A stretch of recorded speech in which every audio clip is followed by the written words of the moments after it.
Life in a bus is more difficult than it needs to be, I guess. Every part of this has been harder than it should have been. It's almost a romantic notion to live off grid. I don't know that I really got caught up in that exactly. Like, I wasn't like, ooh, it's going to be really cool, I'll live off grid. There are days where it's like, you, you don't want to get out of bed because it's warm in bed and you know it's going to be cold out of bed. And there are some days where I wake up and I look around and I'm like, man, what a freaking idiot. What am I thinking? I'm supposed to be the smart guy and this is the best I came up with. And in the day, in the moment, it would be easy to walk away sometimes. It really would. And then you'll have a good day and you'll just walk around and you're like, this is okay. It'll be all right. Hello and welcome to, Carlin's Worlds. Yeah, that should work. I'm a wanderer, a tinkerer, sometimes a nomad, a military veteran. I do things differently. There will be tinkering. I have a motorcycle, a truck, and a school bus. I live off-grid, so there will be some solar, batteries, inverters, and maybe even some wind. It blows. And that's all I can fit into about 30 seconds. Oh, and please, if you like any of this, it would be really awesome if you could subscribe and click that notify bell. Drop a comment if you have any questions or ideas. Share, like, comment, subscribe, notify. Oh, and Patreon if you're really an awesome kind of person. Cool. On with the show already. This road I made with an axe and a shovel. It's kind of a harsh life out here, but at the same time it can be beautiful. When I came here, I had the bus, the motorcycle, and the truck. Some of the projects this year include building the windbreak. Made a little platform that I could work on the motorcycle a little bit easier. I built this originally as a shade awning. It's been useful for catching rainwater. I've gotten a lot of water off of that little roof. I can store things in there.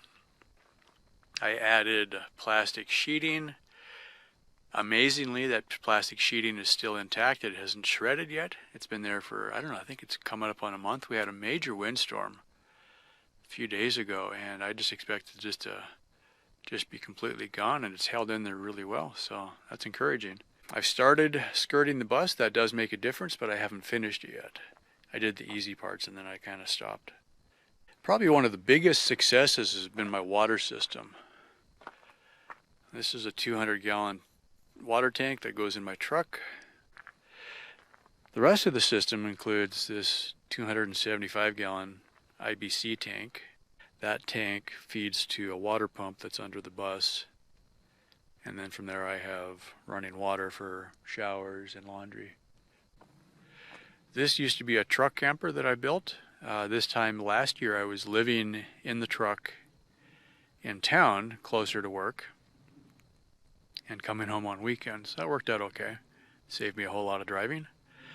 When I got the job closer to home, I took this off, built the box underneath it, and now I use that for storage. Although there was a couple of months where I slept in there because it was warmer than the bus. So that actually worked out pretty good. At some point I moved this whole contraption from the other side of the bus over to here, and there's a video about that. The trash cans I'm using for catching rainwater.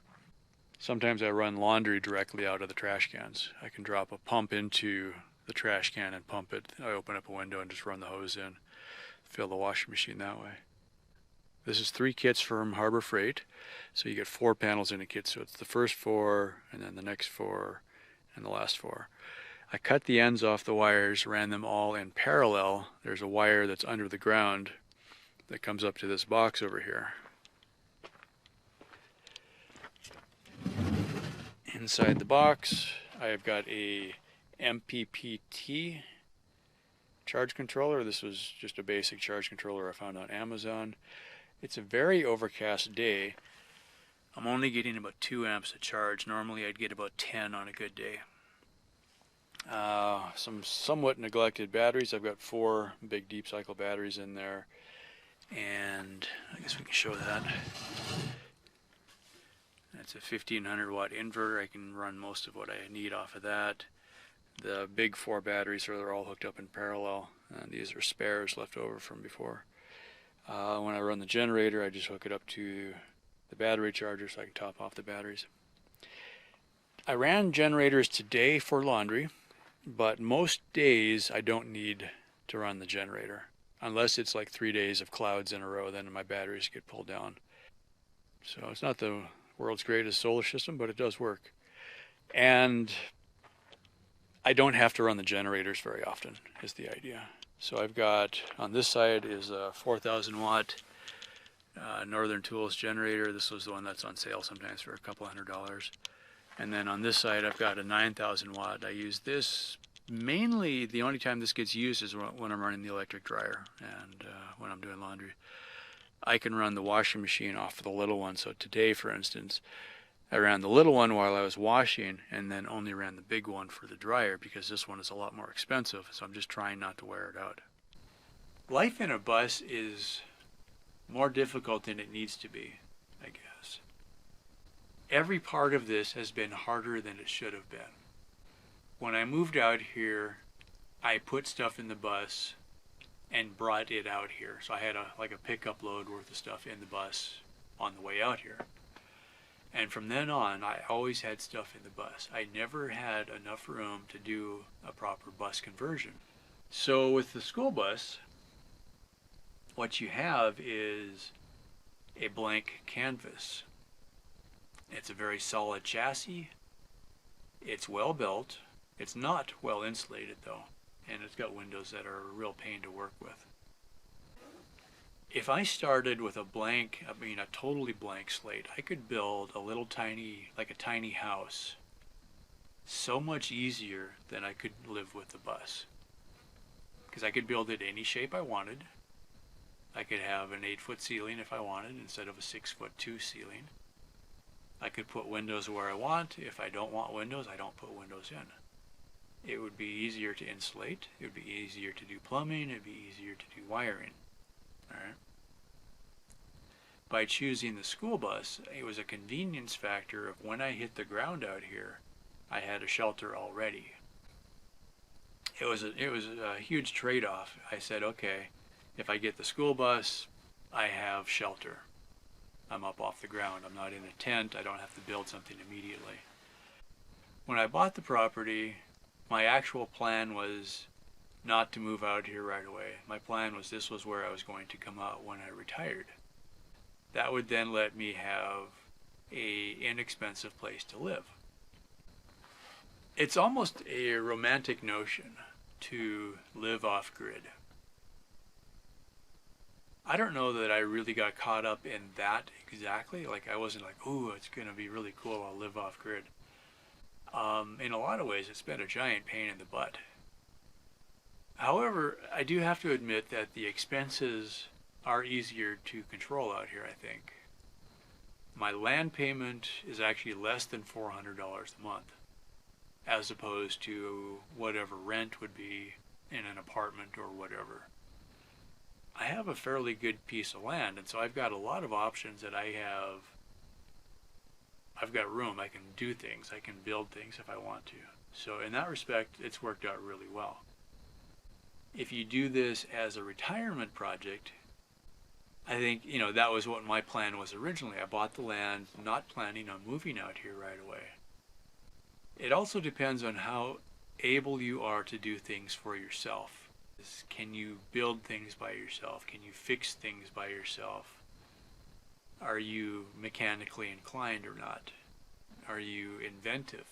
Do you have the spirit of adventure? Can you look at the thermometer inside the bus when it's 30 degrees Fahrenheit inside the bus when you wake up and think that's part of the fun? Or does that just make you just want to die? There are days where it's like you don't want to get out of bed because it's warm in bed and you know it's going to be cold out of bed. And there are some days where I wake up and I look around and I'm like, man, what a freaking idiot. What am I thinking? I'm supposed to be the smart guy and this is the best I came up with. And in the day, in the moment, it would be easy to walk away sometimes. It really would.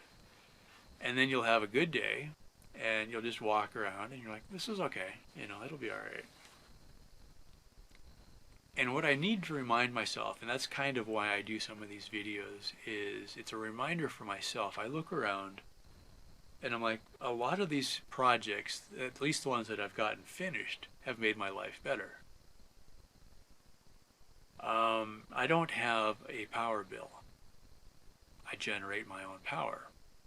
Now, I think by the end of the first year, my average cost was still about $100 a month for power, because I had to buy solar panels, batteries, charge controller, and I'm on my third generator now. I wore the first one out. I bought a identical one to replace it, and then I bought a bigger one, and part of the reason for the bigger one was so I could do my own laundry out here.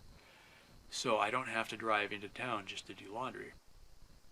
That's been huge, because even when I was working in town, where I had access to a laundromat on the way home, that was dead time to me. I was just sitting there doing laundry. You couldn't really do very much because you're sitting in the laundromat and you're on your phone and you're on Facebook, but you're not really getting anything productive done. Out here, I can start a load of laundry and I can do something else. That's the dream. You have your automatic washing machine, and then you throw it in the dryer, and So a lot of things are down to time and money. You trade your time for money, and then you trade your money to get time back.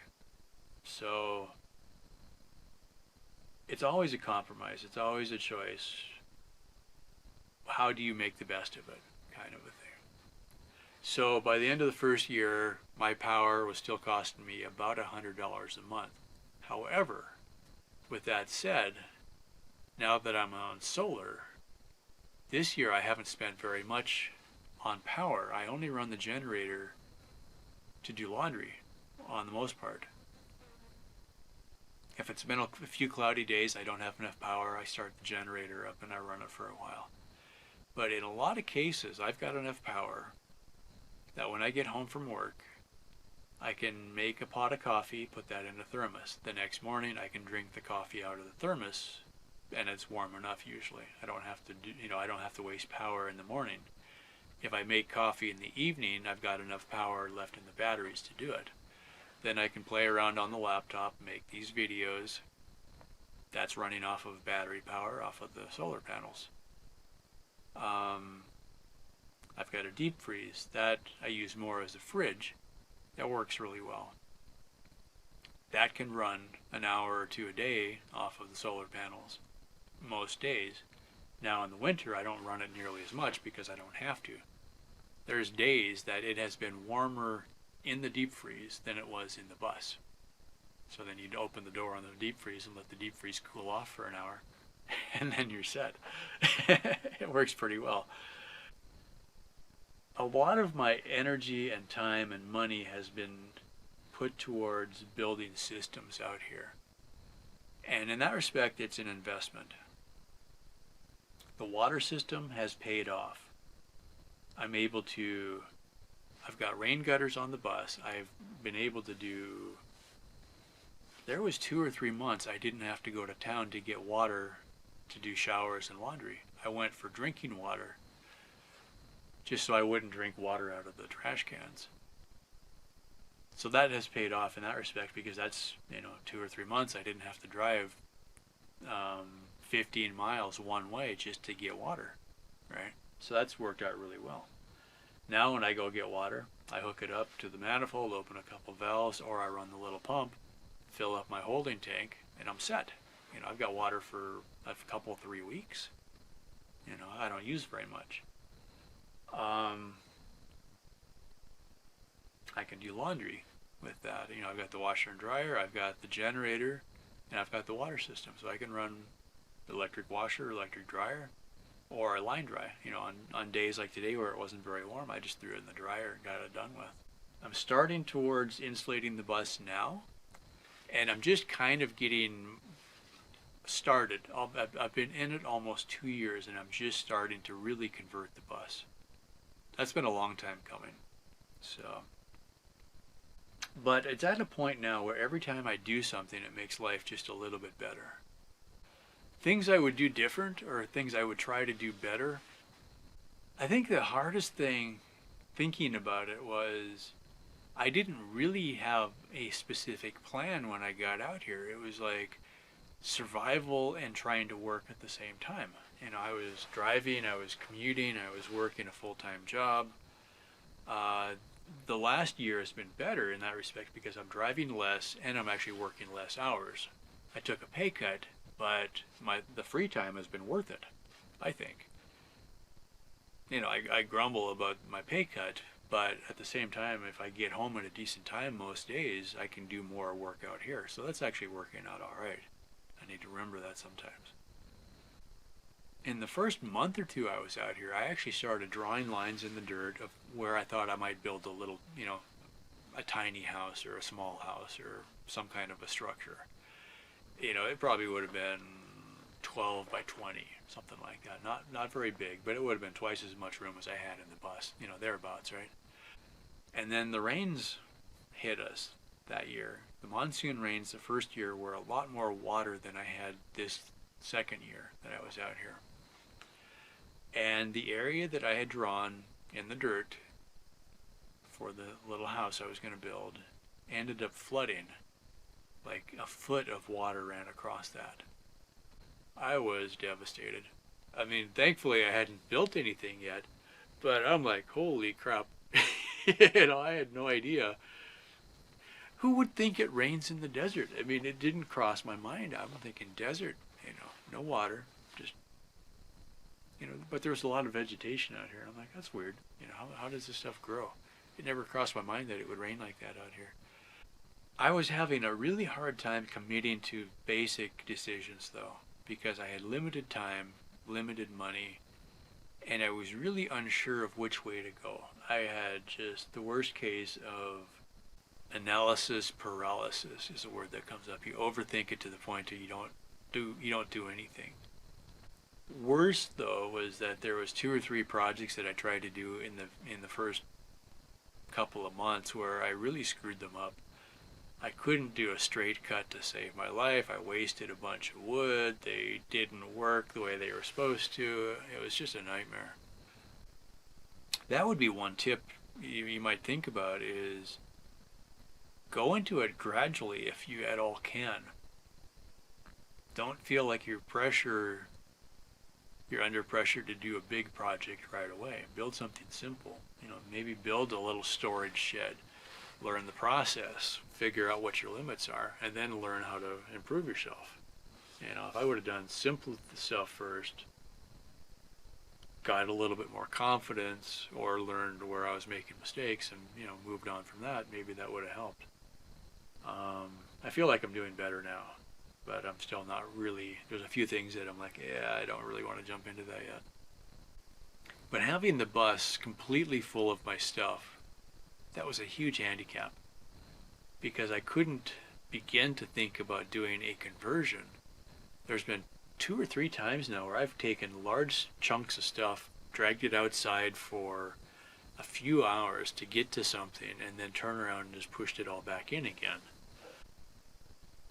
There are things that happened out here that I really couldn't have planned for as far as understanding. The rain.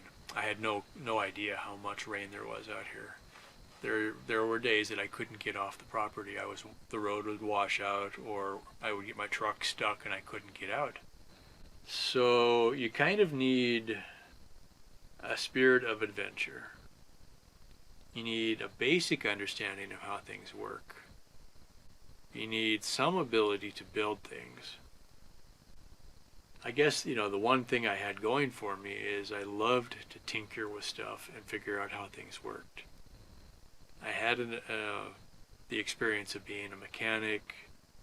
I grew up on a farm, and so I got to watch my dad do all kinds of things, you know, building things and fixing things, and some things worked and some things didn't, but that was part of the process. And, you know, there were some projects I did where I was just so disappointed that I didn't want to look at it after a while. I just would give up on something.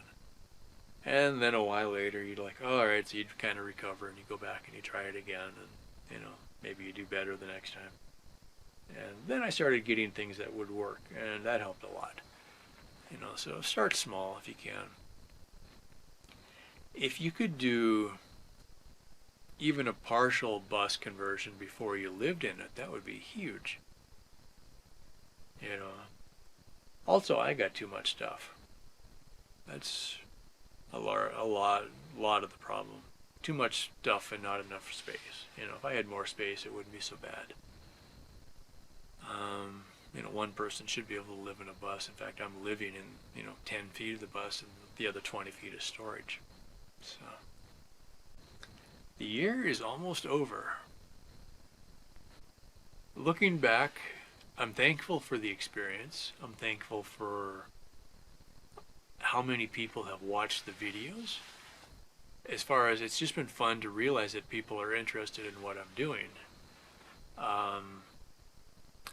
The comments and the questions and the likes, that helps. It's kind of a reminder that not everything works, but sometimes it's worth the process. And I think half of my videos are probably lessons learned and how not to do things. And there's some value in that, I think, too. And every once in a while something will work and I'll be like, oh, that worked, yay. I think my point for doing some of these videos is just as for my own reference, that I can look around, because when you're living it you kind of forget. But I can look around and see things that every time I drive down my little road, I made that road. And I did it with a shovel and an axe. And so when you look at life from that kind of a simplistic point of view, there is a lot of things you can do with simple tools that makes your life a lot better. Now I've got a table saw and a jigsaw and some decent, pretty good quality cordless tools. That does make life a lot easier. But you don't necessarily have to have all that to get started. Things will always be harder than you think they should be. Things will probably be more expensive than you think they will be. And try to not come in here on your last dollar. That would be a big takeaway, I think. There are a lot of months that I run out of money long before I run out of month. This year was better. The first year was worse by far. But you think about, what investments can you make? How some of this has been, how cheap could I do something? Some things I have spent the money on. Building the water tank system, I think, has been a good investment. I was out here over a year before I set up plumbing inside the bus. I took a nice warm shower this morning because I was doing laundry. I had the generator going, so I go ahead and turned on the electric water heater.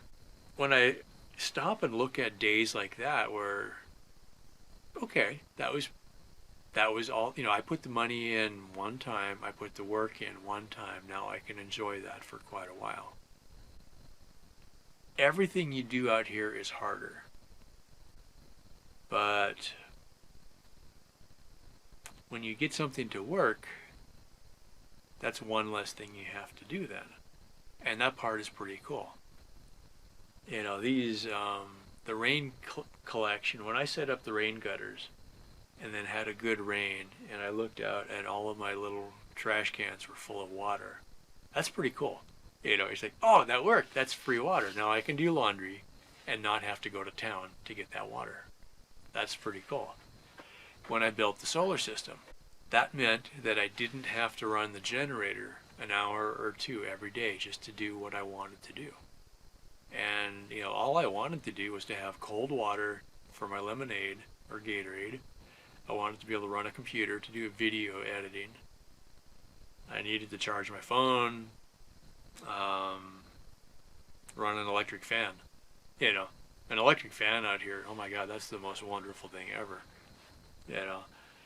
If you have a couple things like that, life is bearable. You just kind of stop and look at it. It's like, every stinking thing is just a little bit harder than it needs to be. It's a good life. I like it out here. I don't want to leave. There's some days, some days you're like, dude, I just want to just walk away. And then I think about it. I'm like, well, but where would I go? What would I do?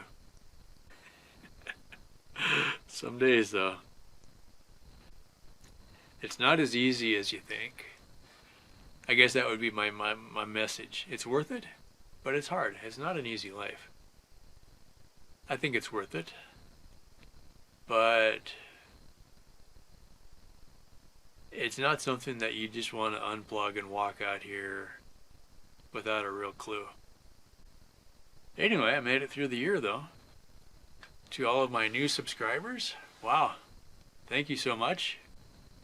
Every time I see somebody new is subscribed, that's pretty cool. I do appreciate the people who have subscribed. If you have any questions or comments, I answer as many as I can. I don't have internet out here, so a lot of the time I see the comments when I'm on my phone, and I do my best to answer them. It's hard on a little screen, though. We got big ideas for the next year. We'll see if we get any of them done. But thanks for following along. It's been fun sharing the journey. Till the next video. Bye for now. Well, that's about it. Thank you so much for watching. Yeah, that should work. Cool. I do things differently.